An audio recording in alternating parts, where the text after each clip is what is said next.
And welcome everybody to the Daily Space Weather. We're going to be moving at a rather high pace today to get you all the information that we can, all the way from what's going on up there at the sun, all the way down to close-ups of the Gulf of Mexico. This is the past 24 hours and 304 angstroms.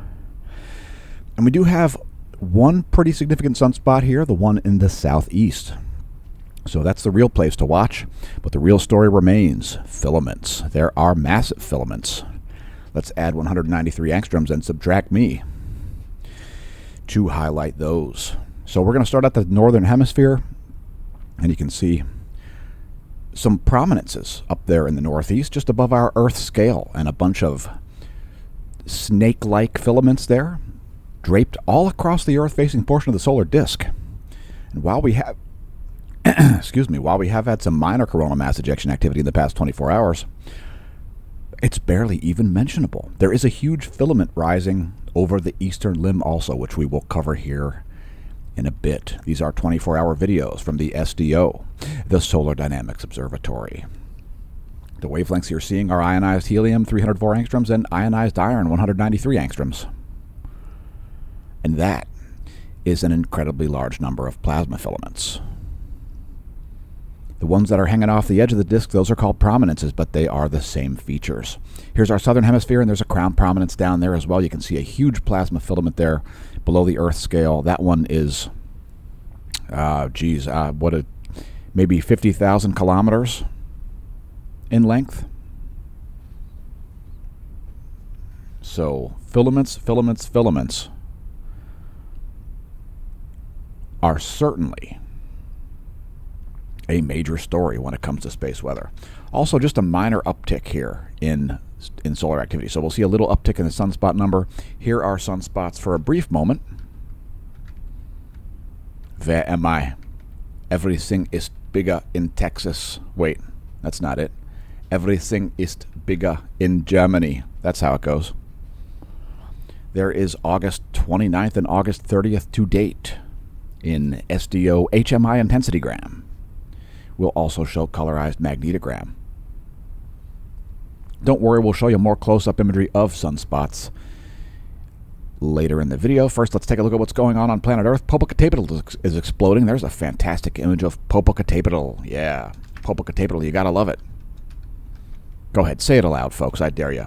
Popocatépetl, you can say it. It's not that hard. It's on my bucket list. Also, Mount Mayan is exploding. Well, it's producing a volcanic ash cloud of unknown size. Please don't pole vault the caldera. Ulawun is exploding. Flight level 100 over New Britain, Papua New Guinea. 10,000-foot ash plume. 15,000-foot ash plume over East Java, Indonesia as Semeru explodes. Popocatépetl producing a 25,000-foot ash plume in central Mexico. It's a flight level 250. Nevado del Ruiz, flight level 190 over Colombia. Flight level 220 from Sangay over Ecuador. Flight level 140 over Revenador in that same nation. Sabancaya in Peru exploding. 24,000-foot ash plume. And here's what's going on seismically speaking.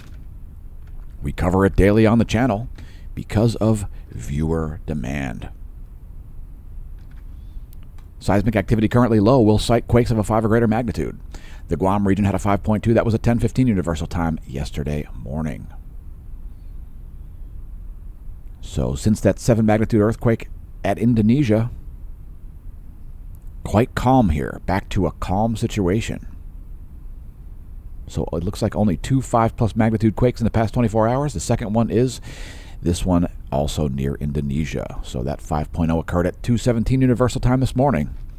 And it's time to return to space. Space, a frontier. These are the voyages of the SDO in 171 angstroms. That's one of the many species of ionized iron, the house favorite. And eyes on those sunspots over there in the eastern limb. They are, especially the southern one, is capable of producing large solar flares. So that's something to monitor throughout the day. And here let's zoom out and add 211 angstroms just for a little additional contrast. How you like them apples? Another 24-hour video from SDO.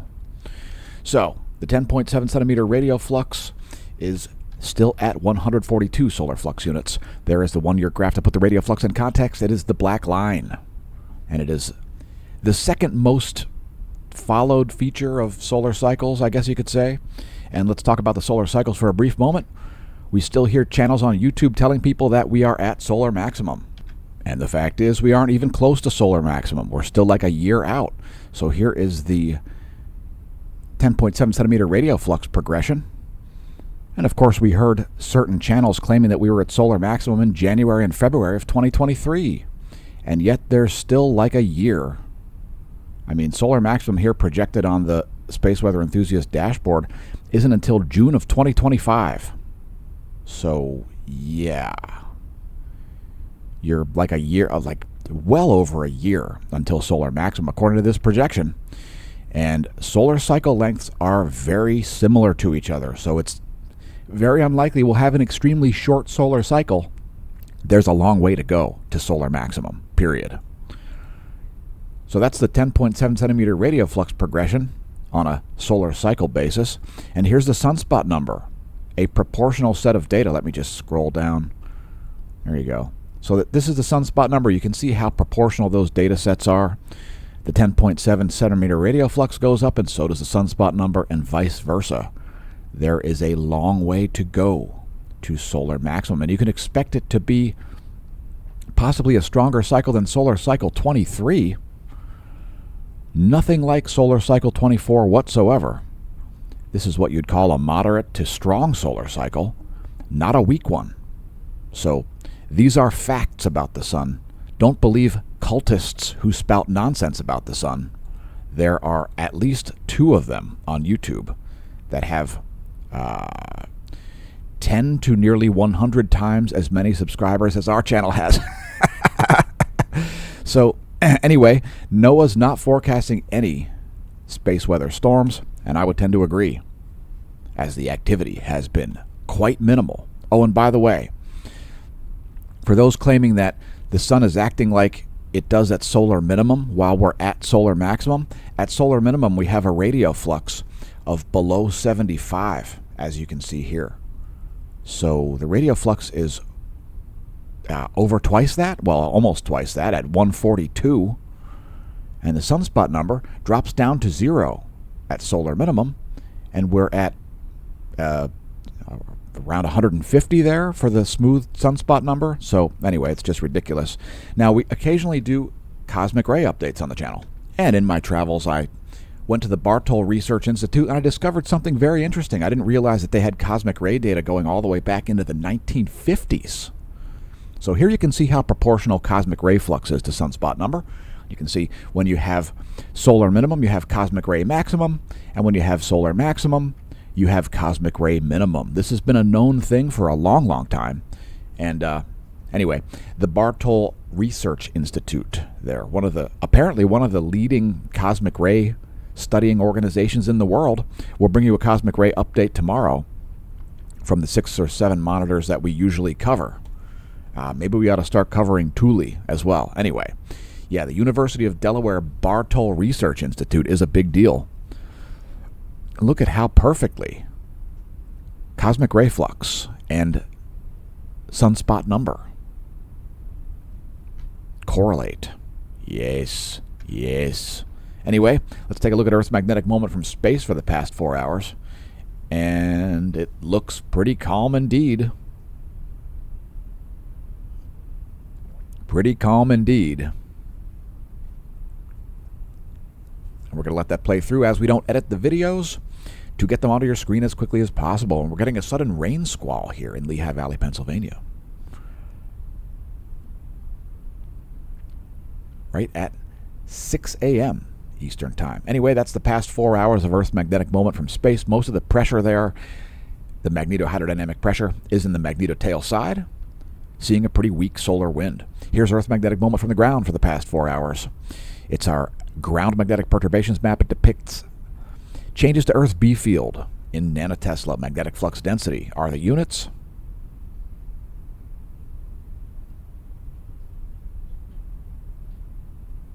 So pretty chill on planet Earth. It is a geomagnetically calm situation.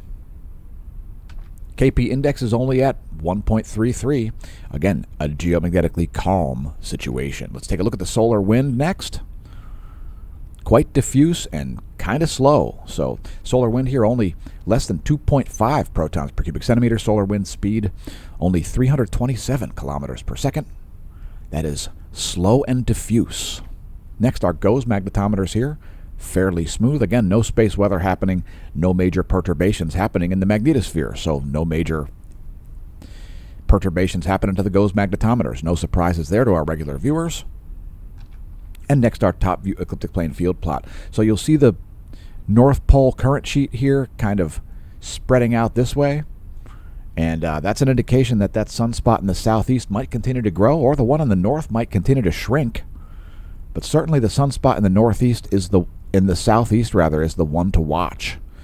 So if you know how to read this data, especially if you're a regular viewer of the channel, let's see, it looks like it has, actually it has, South Pole current sheet has accelerated a little bit here, so could be a sector boundary crossing coming in the next, I'll say about 30 hours, where Earth's potential field surface source line moves across into a South Pole current sheet from the current North Pole plasma sheet.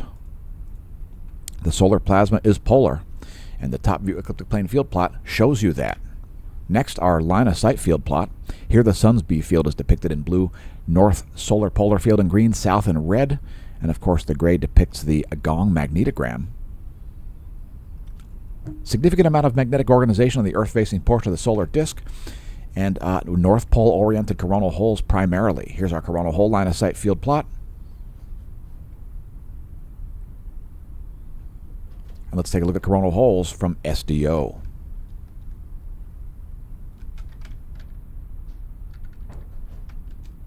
Here's the past 24 hours.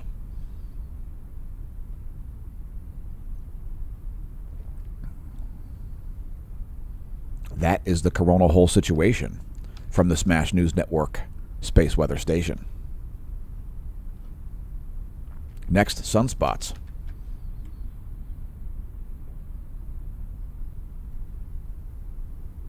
For some reason, this group in the northeast hasn't been named yet. That ought to be named long ago. 3418 will be the name of that. That'll get a name today. You'll see a little increase in the sunspot number. Again, the most likely place to see a large solar flare is 3417. It's magnetically complex. It's pretty large, and it's pretty close to the limb.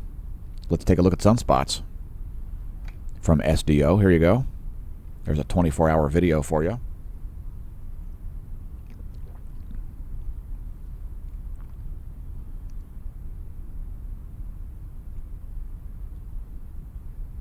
Besides that, most of those groups pretty stable. We'll let it play through one more time, and then we'll move on to energetic particles, solar flares, coronal mass ejections, and your weather. All right, so next is solar energetic particle events, which we ain't got none. The GOES proton flux remains flatlined. Largest solar flare of the past 24 hours was around 2320. Make it 2330. It was only a C4 class solar flare. No big deal there. Let's take a look at SDO. There's 131 plus 94 angstroms, rather. And unsurprisingly, it did come from sunspot 3417 down there in the lower left, which is the southeastern limb of the closest star.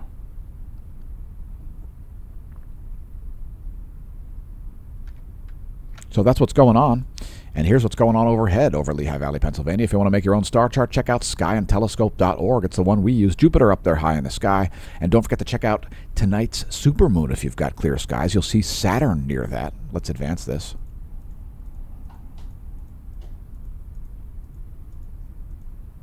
So there you go. The moon rising around... The moon rising around 8 o'clock. As it does on a full moon night at this part of the planet. So you have the moon and Saturn nearby each other there for tonight's super blue moon. Anyway, there's what's going on now. Venus now a morning star. Check out the third brightest object if you've got clear skies in the morning. And next, your solar system forecast. So this is where things are today. We'll advance this 1 week. There's where things will be on September 6th.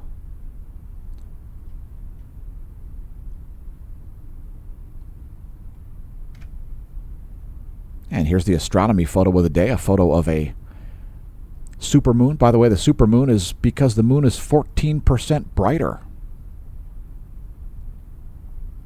14% larger? I don't know. Some percent brighter. It's much brighter. It's much larger because it's at perigee. That's what a supermoon is. And tonight's full moon is indeed a blue moon as well.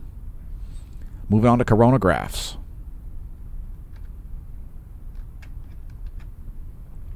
Here is the George Mason University coronagraph setup. There is a CME there coming out of the west. So that is the one that we're going to take a closer look at here in a minute. Those are yesterday's frames, 104 of them. So that was late in the day yesterday. Here's the aftermath, an additional 28 frames from today, August 30th. And by the way, don't forget to press like, thanks to our new subscribers, as we approach 4,000 subscribers, finally. We've been doing this, by the way, for over 6 years now, producing the world's most comprehensive daily space weather and the most detailed solar imagery you'll find in the known universe. Press like, subscribe, comment, share, do the things, press the stuff, and yeah, thanks to our new subscribers, and especially to Gold Smash Team members. These videos are brought to you at massive personal risk and expense by Smash staff and I, and these videos are also brought to you in part by Smash Team members. So here are Soho Lasco C2 and C3. There you can see that CME there coming out. All right, let's see. Does it have an earthly directed component? That's the question space weather viewers will want to know. So around 2012, we see it there propagating on Soho Lasco C2. Let's take a closer look at that.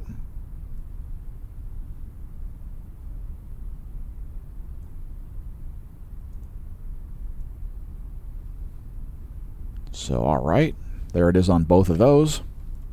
We'll also look at it on Stereo A briefly, hoping that it shows up. Let's check.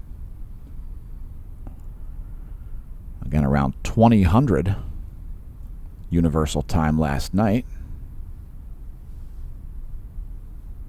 And unfortunately, there is a ton of missing data there from Stereo A, so that's not going to be very helpful in the difference imagery. And we do have it on the coronagraph, though, the raw coronagraph. No, we don't.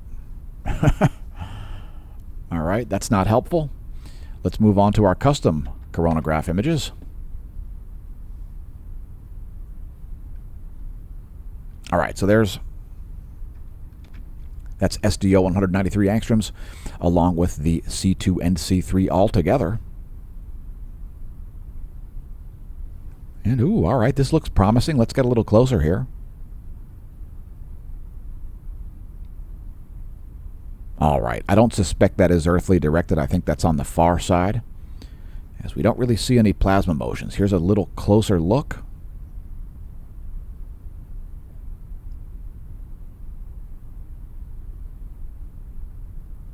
Correct me if I'm wrong. I think that is a far side CME.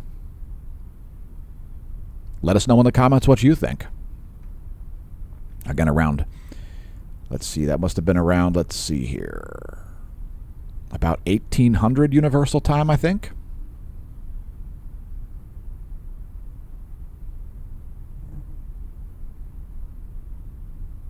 So we definitely saw a reverberation on this side of the sun, but no plasma motion. So I believe that is a far side CME. It will be missing Earth well to the west.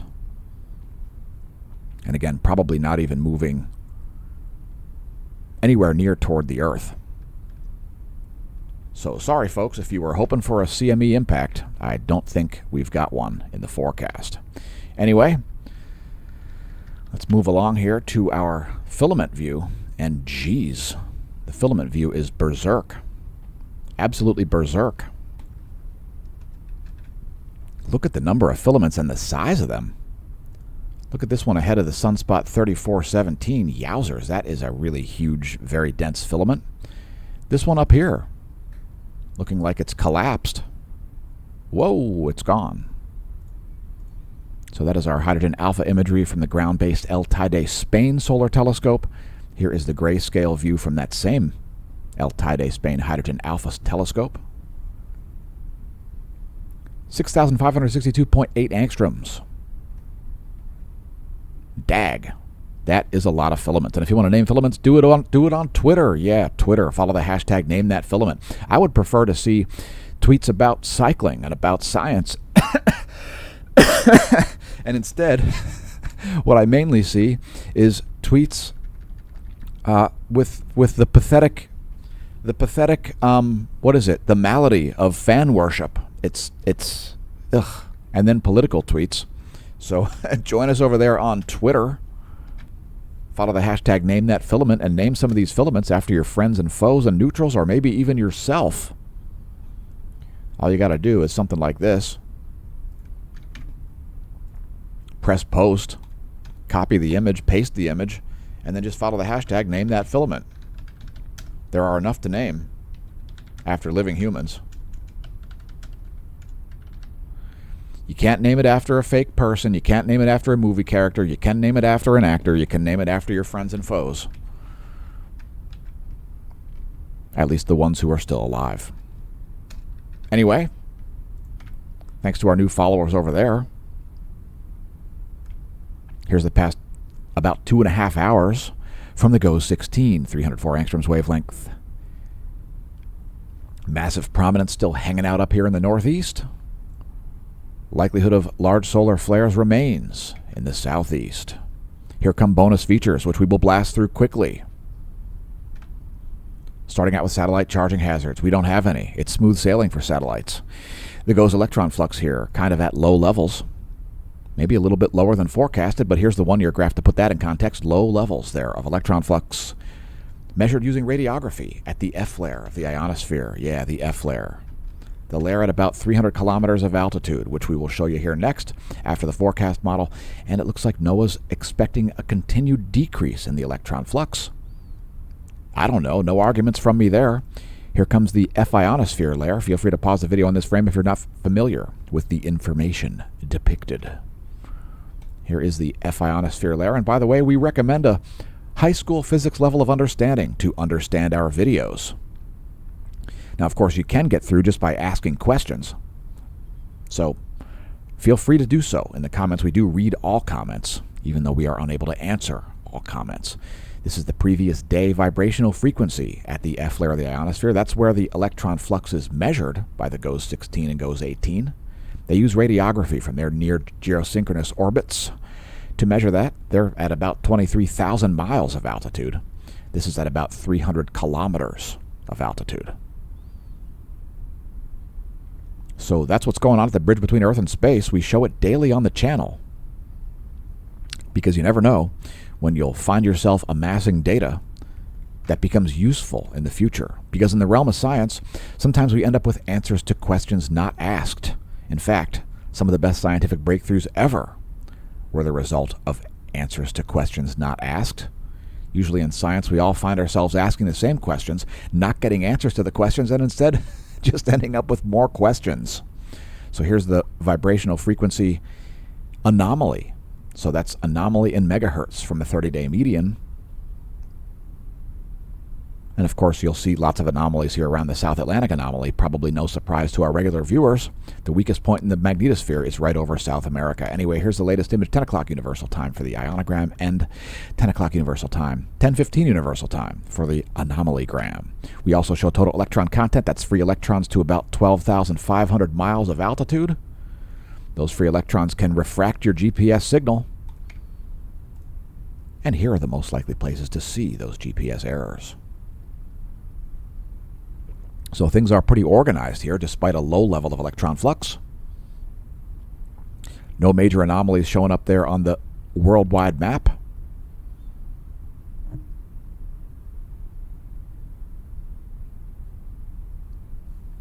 That is the inner portion of the outer Van Allen belt, the outer plasmasphere, the inner Van Allen belt, the inner plasmasphere, and the ionosphere all together, the coupled thermosphere, ionosphere, plasmasphere electrodynamics model. And we'll also show the anomaly in total electron content over North America. So another feature of the Space Weather Prediction Center is you can see North America's total electron content as well. Here is just the anomaly from 10-day average for North America. And no major anomalies happening there. We'll close out the space weather section of this video and then blast through meteorology. There is the latest intensitygram and latest colorized magnetogram. Again, the most likely place to see a large solar flare is this sunspot group in the southeast. It has been the prime suspect for the past 24 hours. It'll continue to be so, although it will become less likely to produce large solar flares as it moves toward the center portion of the solar disk, a thing called the Earth-facing quiet. We won't talk about it. We'll just move on to meteorology because, well, it's pretty serious. First thing we're going to do is go look for the world's largest waves. You might think they're occurring in the Gulf of Mexico or the Atlantic Ocean. That's not what's happening at all. They're happening here south of Taiwan. So they're the world's largest waves. They're about 37 footers. The waves over here, not quite so big. Close, but not quite. So surf's up at Taiwan. And let's briefly take a look at earthly weather here as we zoom in to the Gulf. Yeah, the Gulf of Mexico. Here are the surface winds of the eastern world. Here are the jet streams. Jet streams being the most significant weather pattern to forecast global scale weather patterns. There are the jet streams of the central world. Here are the surface winds. Surface winds of the west. Jet streams of the west. And let's cut back to the surface winds and zoom in on the part everybody's looking at. At least they're breaking down a little bit as landfall is happening as we create the video. So, by the way, we're looking at sea surface temperature here, 89 degrees there. So that has led to the exact intensification that we forecasted yesterday based on basic physics, I guess. Basic physics, folks. If you understand atmospheric physics, you can forecast your weather. You've got a lot more instruments than you need. These are windy.com's maps, and there's the current wind situation. Winds will be dying down here, although the eye wall has not yet made landfall. So as far as whether there's a defined wall or not, I don't think there's a very defined wall here. Let's take a look at the satellite imagery real quick.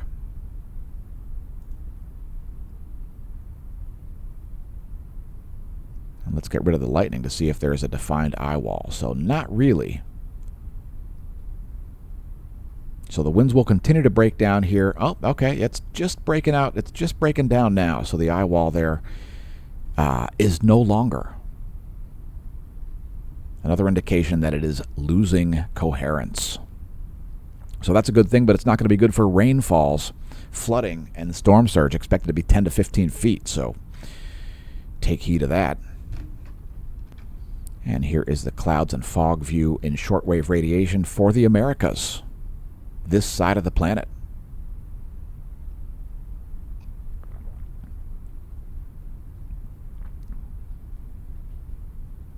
And consumer tip, if you think this is a chemtrail, you do not understand meteorology or aircraft tech.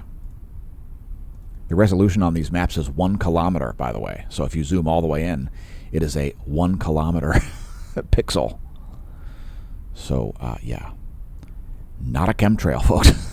Not a chemtrail. Anyway, here's your weather.gov map, and of course, lots of weather warnings here. The storm track has moved to the north, so it's going to go across North Carolina now.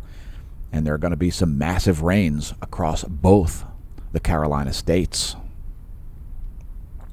So be prepared for that. Here come some forecasts.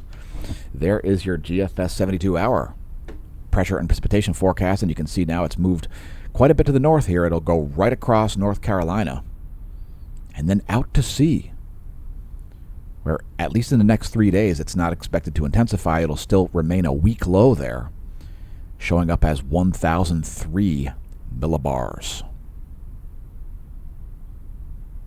I'm sorry, not millibars, hectopascals, which is the exact same number, by the way. Millibars is like the old school barometer measurement. So there you go. Here is your total accumulated precipitation forecast. These are all the GFS 72-hour model, by the way. And areas of North Carolina now expected to see over a foot of rain, or approximately, well, 10 inches of rain at least. So that's a suboptimal forecast. Georgia, South Carolina, and North Carolina all expecting massive rains as that low goes right across those three states. Of course, the heaviest rains will still be on the Florida Panhandle, but similarly high rain totals there around the South Carolina-Georgia border, and a large swath of North Carolina there, expecting like 10 inches of rain. Next up, this is our sea level pressure anomaly forecast. And we'll be getting clear skies and cold air here in Pennsylvania in the next 3 days. Here you can see that storm track, again, the GFS model for 72 hours. And here's the jet stream forecast.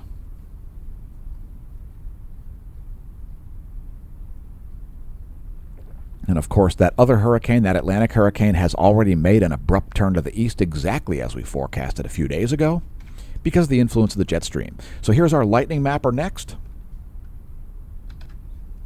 That is the past about 10 hours. And let's take a look at current lightning strikes. Do we have any terrestrial strikes in the U.S.? Well, let's see. I don't think so. No terrestrial U.S. strikes here at the moment. Next time you hear thunder, check out lightningmaps.org. You can even forecast thunder, convince people that you're Zeus or perhaps a movie villain by saying something about their souls just as thunder claps. That's always a good one. Pretend you're a movie villain, folks. And pretend you're supporting the channel by becoming a member of the Smash team. I mean, you can join at the bronze level. That'll support your ability to see our videos when they come out, because we send out email alerts for videos just like this one, even to the bronze level, which costs you $0 per month. There's also a silver level and a gold level. If you want additional content, join at those. The best value is the gold annual paid-up subscription, thanks to, again, our Smash team members.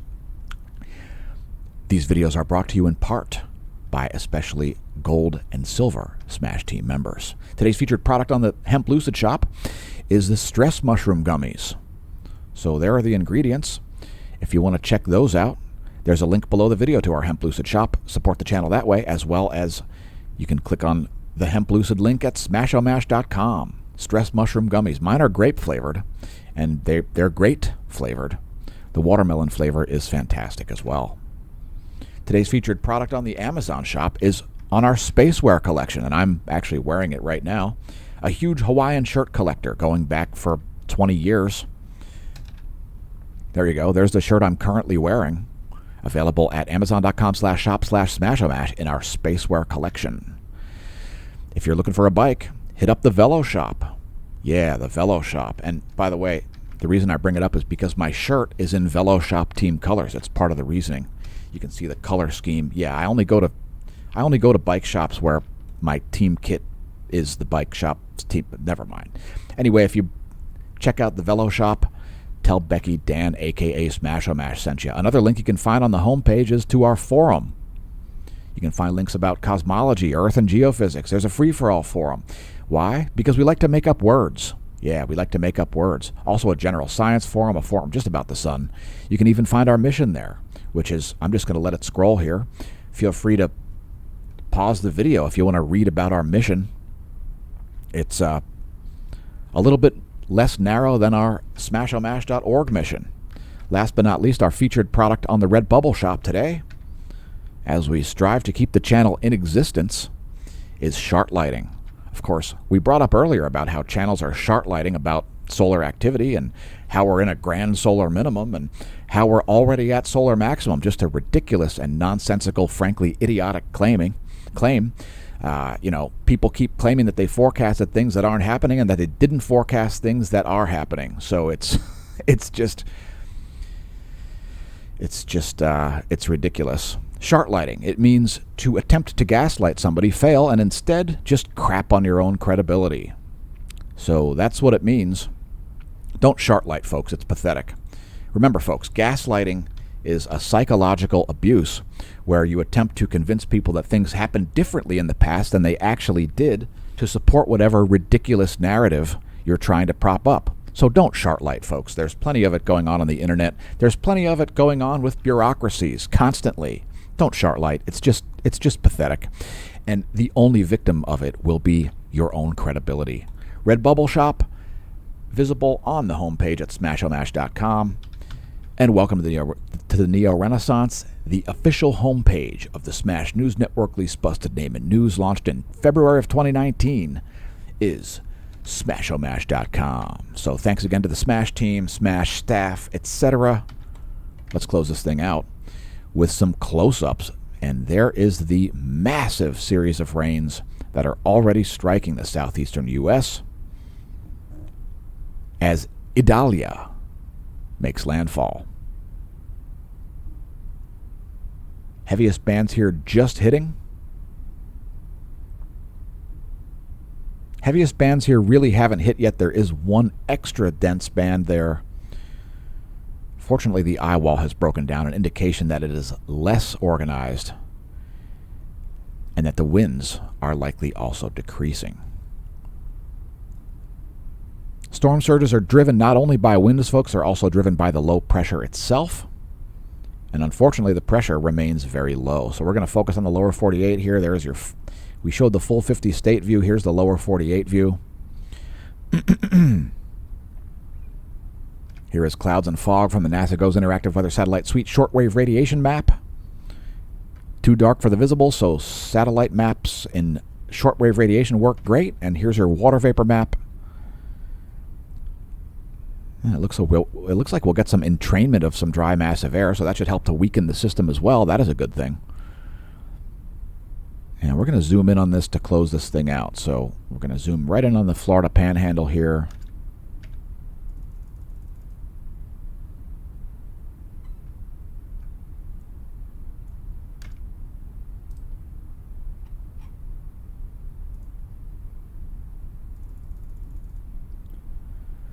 So that's what's going on.